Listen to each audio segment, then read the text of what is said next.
ಎಲ್ಲರಿಗೂ ನಮಸ್ಕಾರ ಸ್ನೇಹಿತರೆ. ಇಡೀ ಕರ್ನಾಟಕದಾದ್ಯಂತ ಇರುವ ರಾಜ್ಯದ ಎಲ್ಲ ರೈತರಿಗೂ ಹಾಗೂ ಜಮೀನುಗಳ ಮಾಲೀಕರಿಗೆ ಕರ್ನಾಟಕ ರಾಜ್ಯ ನೋಂದಣಿ ಮತ್ತು ಮುದ್ರಾಂಕ ಇಲಾಖೆ ಹಾಗೂ ಕಂದಾಯ ಇಲಾಖೆಯಿಂದ ಇನ್ಮುಂದೆ ಜಮೀನುಗಳ ರಿಜಿಸ್ಟರ್ ಮಾಡುವುದಕ್ಕೆ ಹೊಸ ನಿಯಮಗಳನ್ನು ಜಾರಿಗೊಳಿಸಲಾಗಿದೆ.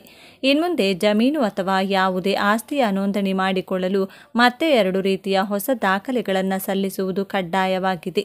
ಜೊತೆಗೆ ನೋಂದಣಿಯಲ್ಲಿ ಸಾಕಷ್ಟು ಬದಲಾವಣೆಯನ್ನು ಮಾಡಲಾಗಿದ್ದು, ಇನ್ಮುಂದೆ ಯಾವುದೇ ಹೊಸ ಹೊಲ ಖರೀದಿ ಮಾಡುವವರು ಅಥವಾ ಯಾವುದೇ ಜಮೀನನ್ನು ನಿಮ್ಮ ಹೆಸರಿಗೆ ಮಾಡಿಕೊಳ್ಳುವುದಿದ್ರೆ ಹೊಸ ರೂಲ್ಸನ್ನು ಜಾರಿಗೆ ತರಲಾಗಿತ್ತು. ಇದೇ ಮೇ 1ರಿಂದ ಇಡೀ ರಾಜ್ಯದಾದ್ಯಂತ ಎಲ್ಲ ಸಬ್ ರಿಜಿಸ್ಟರ್ ಆಫೀಸ್ನಲ್ಲಿ ಜಾರಿಗೆ ಬರಲಿದೆ.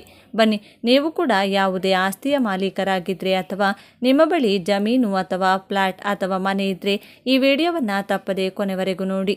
ಹಾಗೂ ಆಸ್ತಿಗಳ ನೋಂದಣಿಯಲ್ಲಿ ಅಂದರೆ ರಿಜಿಸ್ಟರ್ ಮಾಡಿಕೊಳ್ಳುವಲ್ಲಿ ಸಾಕಷ್ಟು ಹೊಸ ನಿಯಮಗಳು ಮತ್ತು ಬದಲಾವಣೆಗಳು ಜಾರಿಗೆ ತರಲಾಗಿದ್ದು, ಹಾಗೂ ಯಾವ 2 ಹೊಸ ದಾಖಲೆಗಳನ್ನು ಕೇಳಲಾಗ್ತಿದೆ ಎನ್ನುವ ಬಗ್ಗೆ ಕಂಪ್ಲೀಟ್ ಮಾಹಿತಿಯನ್ನು ತಿಳಿದುಕೊಳ್ಳಲು ವಿಡಿಯೋವನ್ನು ತಪ್ಪದೆ ಕೊನೆವರೆಗೂ ನೋಡಿ. ಹೊಸ ನಿಯಮಗಳನ್ನು ಈಗ ದೇಶದಾದ್ಯಂತ ಜಾರಿಗೆ ತರಲಾಗಿದೆ. ಜನರು ಯಾವುದೇ ಭೂಮಿಯನ್ನು ನೋಂದಾಯಿಸಿಕೊಂಡರೂ ಅದಕ್ಕೆ ಕೆಲವು ಹೊಸ ನಿಯಮಗಳನ್ನು ಮಾಡಲಾಗಿದೆ. ಇದಲ್ಲದೆ ಭೂ ನೋಂದಣಿ ಪ್ರಕ್ರಿಯೆಯನ್ನು ಮೊದಲಿಗಿಂತ ವೇಗವಾಗಿ, ಸರಳ, ಸುರಕ್ಷಿತವಾಗಿಸಲಾಗಿದೆ. ಈ ರೀತಿಯಾಗಿ ಡಿಜಿಟಲ್ ನೋಂದಣಿ ಮತ್ತು ಆಧಾರ್ಗೆ ಲಿಂಕ್ ಮಾಡುವ ಮೂಲಕ ನೋಂದಣಿಯಲ್ಲಿ ವಂಚನೆಯನ್ನು ತಡೆಯಲಾಗುತ್ತದೆ. ಇದರೊಂದಿಗೆ ಜನರ ಸಮಯವು ಸಾಕಷ್ಟು ಉಳಿತಾಯವಾಗುತ್ತದೆ. 2025 ಸರ್ಕಾರ ಈಗ ಆಸ್ತಿ ಮತ್ತು ಭೂಮಿ ನೋಂದಣಿ ಪ್ರಕ್ರಿಯೆಯನ್ನು ಬದಲಾಯಿಸಿದೆ. ಮಾಹಿತಿಗಾಗಿ ಯಾವುದೇ ಭೂಮಿ ನೋಂದಣಿ ಬಹಳ ಮುಖ್ಯವಾಗಿದ್ದು, ಅದು ವ್ಯಕ್ತಿಯ ಮಾಲೀಕತ್ವವನ್ನು ಕಾನೂನುಬದ್ಧವಾಗಿ ದೃಢೀಕರಿಸುತ್ತದೆ. ಇದೇ ಕಾರಣಕ್ಕಾಗಿ ಸರ್ಕಾರವು ನೋಂದಣಿ ಪ್ರಕ್ರಿಯೆಯನ್ನು ಸುರಕ್ಷಿತ, ಪರಿಣಾಮಕಾರಿ ಮತ್ತು ಪಾರದರ್ಶಕವಾಗಿದೆ. ಇದರಿಂದ ಸರ್ಕಾರವು ಜನವರಿ 1, 2025ರಿಂದ ದೇಶದಾದ್ಯಂತ ಹೊಸ ಡಿಜಿಟಲ್ ಪ್ರಕ್ರಿಯೆಯನ್ನು ಜಾರಿಗೆ ತಂದಿದೆ. ಈಗ ಡಿಜಿಟಲ್ ಪ್ರಕ್ರಿಯೆಯ ಮೂಲಕ ನೋಂದಣಿಯನ್ನು ಪಾರದರ್ಶಕತೆ ಹೆಚ್ಚಾಗುತ್ತದೆ. ಆನ್ಲೈನ್ನಲ್ಲಿ ಅರ್ಜಿಯನ್ನು ಸಲ್ಲಿಸಿ ಅದರಿಂದ ದೀರ್ಘ ಸರತಿ ಸಾಲಿನಲ್ಲಿ ಕಳೆಯುವಂತಹ ಸಮಯವನ್ನು ಉಳಿಸಲಾಗುತ್ತದೆ. ವಿಡಿಯೋ ರೆಕಾರ್ಡಿಂಗ್ ಮತ್ತು ಆಧಾರ್ ಲಿಂಕ್ ಮಾಡುವ ಮೂಲಕ ವಂಚನೆಯನ್ನು ತಡೆಯಲಾಗುವುದು. ಆಸ್ತಿ ಮತ್ತು ಭೂಮಿಯ ಸಂಪೂರ್ಣ ದಾಖಲೆ ಆನ್ಲೈನ್ನಲ್ಲಿ ಇರುವುದರಿಂದ ಟ್ರ್ಯಾಕಿಂಗನ್ನು ಸುಲಭವಾಗಿ ಮಾಡಬಹುದು. ಜನರು ಆನ್ಲೈನ್ ನೋಂದಣಿ ಪ್ರಕ್ರಿಯೆಯನ್ನು ಅಳವಡಿಸಿಕೊಂಡಾಗ ಆನ್ಲೈನ್ ಪಾವತಿಗಳ ಮೂಲಕ ಸರ್ಕಾರದ ಖಜಾನೆ ಹೆಚ್ಚಾಗುತ್ತದೆ. ಭೂಮಿ ನೋಂದಣಿಯ ಹೊಸ ನಿಯಮಗಳ ಪ್ರಕಾರ ಈಗ ಸಂಪೂರ್ಣ ದಾಖಲೆ ಸರಿಯಾಗಿರೋದ್ರಿಂದ ಮತ್ತು ವಿಡಿಯೋ ಪುರಾವೆಗಳು ವಿವಾದಗಳನ್ನು ಕಡಿಮೆ ಮಾಡೋದ್ರಿಂದ ವಿವಾದಗಳಲ್ಲಿ ಹೆಚ್ಚಿನ ಇಳಿಕೆ ಕಂಡುಬರುತ್ತದೆ. ಭೂ ನೋಂದಣಿಯಲ್ಲಿ ಪ್ರಮುಖ ಬದಲಾವಣೆಗಳನ್ನು ಮಾಡಲಾಗಿದೆ. ಈಗ ಭೂಮಿಗೆ ಡಿಜಿಟಲ್ ನೋಂದಣಿ ಪ್ರಕ್ರಿಯೆ ಇರುತ್ತದೆ.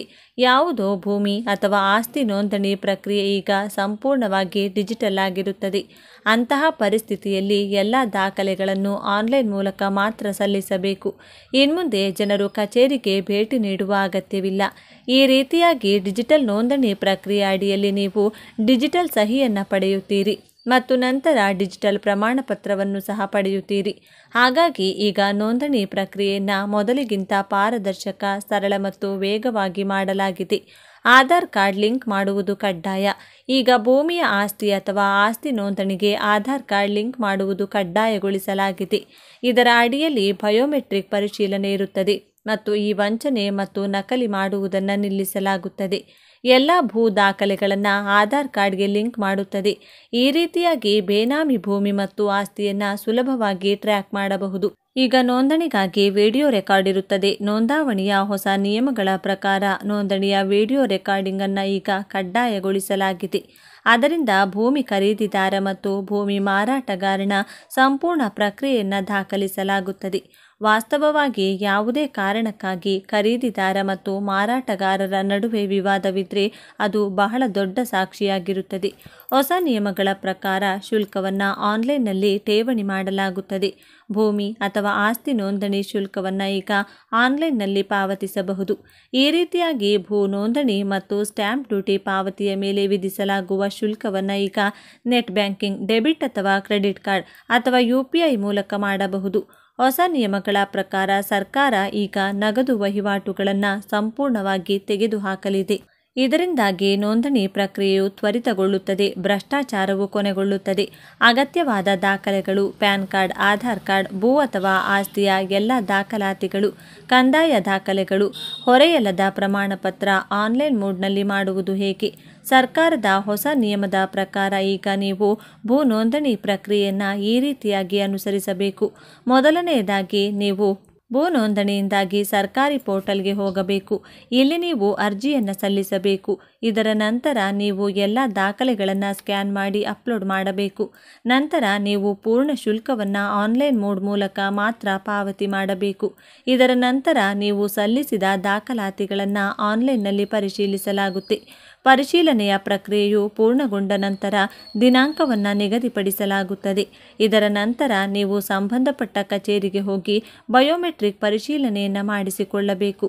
ಇದಲ್ಲದೆ ನಿಮ್ಮ ಡಿಜಿಟಲ್ ಸಹಿಯನ್ನು ರಿಜಿಸ್ಟರ್ ತೆಗೆದುಕೊಂಡು ನಿಮ್ಮ ನೋಂದಣಿ ಪೂರ್ಣಗೊಂಡ ನಂತರ ತಕ್ಷಣ ನಿಮಗೆ ಡಿಜಿಟಲ್ ಪ್ರಮಾಣಪತ್ರವನ್ನು ಸಹ ನೀಡಲಾಗುತ್ತದೆ.